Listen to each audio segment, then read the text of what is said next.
que estamos en el tema que hemos analizado, y de hecho en los temas que estamos analizando, no en una división de acciones de inconstitucionalidad, sino en una división de temas. Consecuentemente, no creo que una violación al procedimiento, como es la falta de consulta, pueda reservarse para cuando analicemos otros temas. O se violó el proceso legislativo y afecta a todo el orden jurídico o el ordenamiento jurídico que se está impugnando o no. Imaginémonos el remoto caso, pero no por eso imposible, o al menos teóricamente, digo remoto por lo que estoy oyendo de cómo se ha concebido la consulta, que aquí dijéramos vamos a diferir el asunto y entonces se validan las normas, el procedimiento legislativo y las normas de carácter electoral. Y después, cuando estudiamos el fondo de las acciones, declaramos que hubo una violación al proceso legislativo y entonces tenemos un procedimiento legislativo intachable y un procedimiento legislativo defectuoso que invalida las normas respecto al mismo ordenamiento legal y a las mismas acciones intentadas. Yo esto honestamente no creo que sea viable y consecuentemente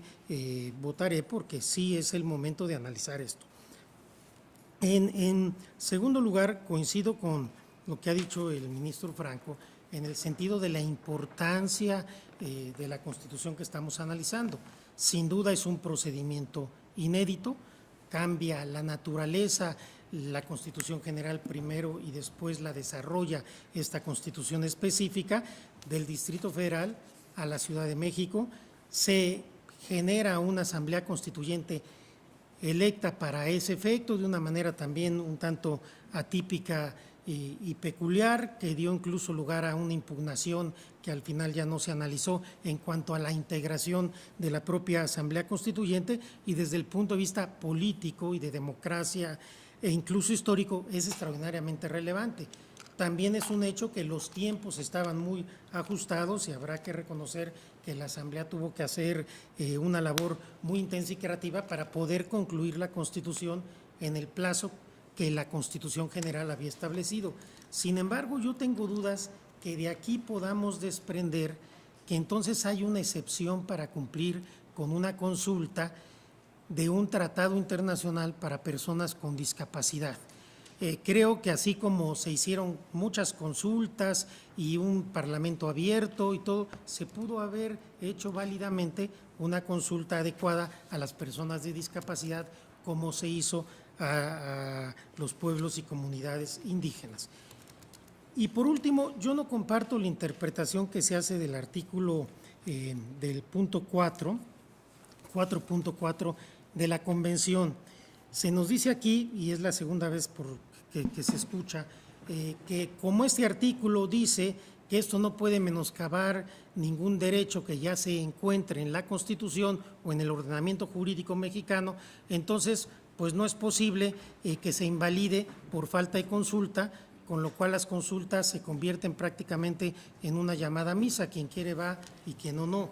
Este artículo 4.4 dice: nada de lo dispuesto en la presente convención afectará las disposiciones que puedan facilitar en mayor medida el ejercicio de los derechos de las personas con discapacidad y que puedan figurar en la legislación de un Estado parte o en el derecho internacional en vigor de dicho Estado. No se restringirá ni derogará ninguno de los derechos humanos y de las libertades fundamentales reconocidos o existentes en los Estados partes en la presente convención,